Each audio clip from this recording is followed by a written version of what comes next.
Hello అండి, welcome to హృతిస్ kitchen. ఈరోజు నేను పానీపూరి హోల్ ప్రాసెస్ మొత్తం ఎలా చేసుకోవాలో చూపించబోతున్నానండి.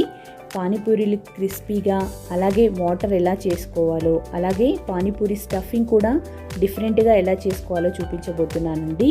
పానీపూరీలు చాలా క్రిస్పీగా, చాలా టేస్టీగా, చాలా బాగుంటాయండి. పానీపూరి అనగానే మనందరికీ నోట్లో వాటర్ వచ్చేస్తుంటాయి కదండి. వీటిని ఈవినింగ్ స్నాక్గా కానీ మనకి ఎప్పుడు కావాలంటే అప్పుడు చేసుకొని తినొచ్చండి. ఈ పూరిని క్రిస్పీగా ఎలా చేసుకోవాలో చూపించబోతున్నాను. అండ్ చాలా టేస్టీగా కూడా ఉంటాయండి. మనం బయట దొరికే టేస్ట్ తోటే చూపించబోతున్నాను. అలాగే వాటర్ కూడా అంతే టేస్టీగా ఉంటాయండి. మనం బయట తిన్నప్పుడు ఏ టేస్ట్లో అయితే ఉంటాయో అలాగే పానీపూరికి స్టఫింగ్కి సంబంధించి కూడా అంతే టేస్టీగా చూపించబోతున్నాను. తర్వాత మనము ముందుగా గ్రీన్ పీస్ 1/2 కప్ తీసుకోవాలండి. అలాగే కాగులి శనగలు కూడా 1 కప్ తీసుకొని వాటర్ పోసుకొని వీటిని వాష్ చేసుకోవాలండి. బాగా వాష్ చేసుకొని మళ్ళీ వాటర్ వేసుకొని ఒక నైట్ మొత్తం, లేదంటే 6 అవర్స్ కానీ 8 అవర్స్ కానీ వీటిని నానబెట్టుకోవాలండి. తర్వాత మనము పూరికి సంబంధించి సూజీ తీసుకోవాలి, ఉప్మా రవ్వ. తర్వాత 1 టేబుల్ స్పూన్ మైదా వేసుకోవాలి. రుచికి సరిపడా ఉప్పు కూడా వేసుకొని కొంచెం 1 టీ స్పూన్ ఆయిల్ వేసుకొని వీటిని ఒకసారి కలుపుకోవాలండి. బాగా కలుపుకున్న తర్వాత మనము వాటర్ని కొంచెం వేస్తూ చపాతీ పిండి కన్నా ఇంకా సాఫ్ట్గా కలుపుకోవాలండి. మనం వాటర్ని స్ప్రింకిల్ చేస్తూ మెల్లిగా ఈ డోనంతా మంచిగా ప్రిపేర్ చేసుకోవాలండి. ఈ సూజీ రవ్వకి కొంచెం వాటర్ ఎక్కువగానే పడతాయి నార్మల్ చపాతీ స్టఫ్ కన్నా, ఎందుకంటే రవ్వ నానడానికి కూడా టైం పడుతుంది. కాబట్టి మనం వీటిని ఒక 1/2 అవర్ సేపు పక్కన పెట్టుకోవాలండి. అలాగే నేను కొంచెం ఆయిల్ అప్లై చేసుకొని రబ్ చేసుకొని ఒక బౌల్తో కవర్ చేసుకొని ఒక 1/2 అవర్ పక్కన పెట్టుకున్నాను.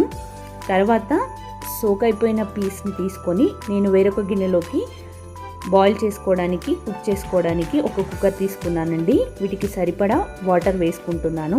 తర్వాత ఒక పొటాటోని తీసుకొని పీల్ చేసుకొని నేను కుక్కర్లోనే పెట్టుకొని బాయిల్ చేసుకుంటున్నానండి. అన్నీ ఒక 6 విజిల్స్ వచ్చే వరకు నేను కుక్ చేసుకుంటున్నాను. తర్వాత పానీపూరి వాటర్ ప్రిపరేషన్ అండి. మనము కొత్తిమీర అలాగే పుదీనా తీసుకోవాలి.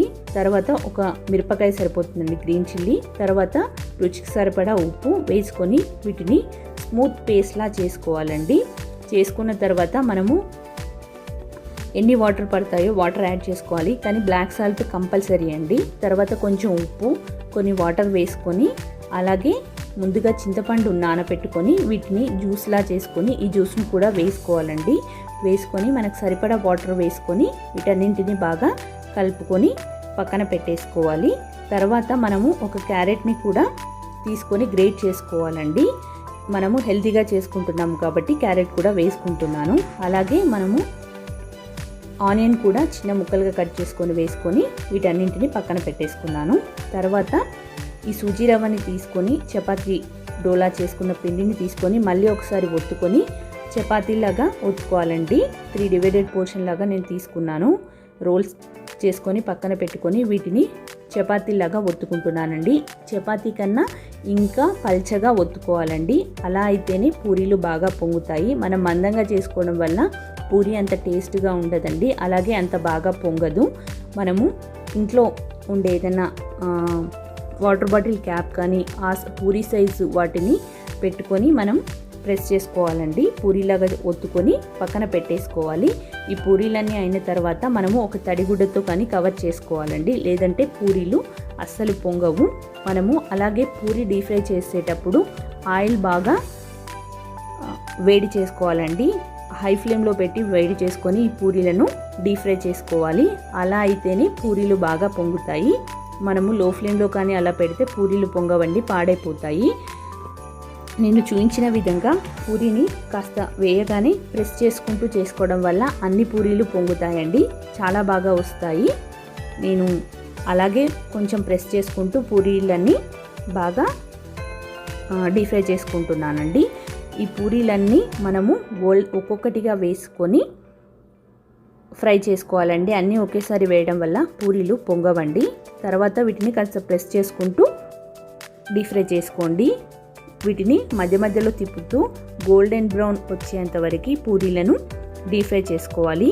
ఈ పూరీలు గోల్డెన్ బ్రౌన్ అండ్ అలాగే క్రిస్పీగా అయిన తర్వాత తీసుకొని పక్కన పెట్టేసుకోవాలండి. మిగతా పూరీలు అలాగే కూడా వేసుకొని డీప్ ఫ్రై చేసుకోవాలి. ఇవన్నీ డీప్ ఫ్రై చేసుకున్న తర్వాత మనము చాట్కి సంబంధించిన ప్రిపరేషన్ చూద్దాము. తర్వాత కుక్కర్ 6 విజిల్స్ వరకు ఉడికించుకున్నానండి. వీటిని మెత్తగా సాఫ్ట్గా ఉడికించుకోవాలండి. ఉడికించుకున్న తర్వాత వీటన్నింటినీ మ్యాషర్తో బాగా మ్యాష్ చేసుకోవాలండి. మ్యాష్ చేసుకోవడం వల్ల మనకి చాలా సాఫ్ట్గా చాలా బాగుంటుంది చాట్ స్టఫింగ్ అనేది. తర్వాత 1 టీ స్పూన్ సాల్ట్ వేసుకోవాలి. అలాగే 1 టీ స్పూన్ కారం వేసుకోవాలండి. తర్వాత మనము కొంచెం పసుపు వేసుకోవాలి. అలాగే కొంచెం ధనియా పౌడర్ కూడా వేసుకోవాలండి. వీటన్నింటినీ వేసుకొని కొంచెం అజినోమోటో కూడా వేసుకోవాలండి. ఇది ఆప్షనల్, మీకు నచ్చకపోతే స్కిప్ చేసేయండి. వీటన్నింటినీ వేసుకొని ఒకసారి బాగా కలుపుకోవాలి. తర్వాత 2 టేబుల్ స్పూన్ల ఆయిల్ వేసుకోవాలండి.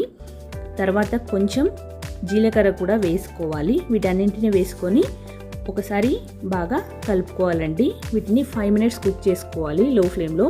తర్వాత మనము టామరిండ్ వాటర్ కూడా వేసుకోవాలండి. చింతపండు నీళ్ళు కూడా సరిపడినన్ని వేసుకోవాలి.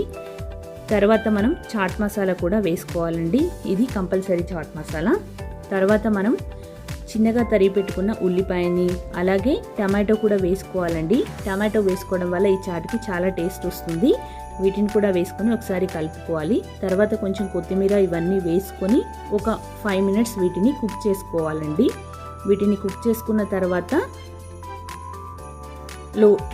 ఫ్లేమ్ టర్న్ ఆఫ్ చేసుకోండి. అంతే అండి, పానీపూరి స్టఫింగ్ రెడీ అయిపోయింది. ఈ పానీపూరీలు చాలా టేస్టీగా ఉంటాయండి. Thank you for watching. Please subscribe my channel. Thank you అండి.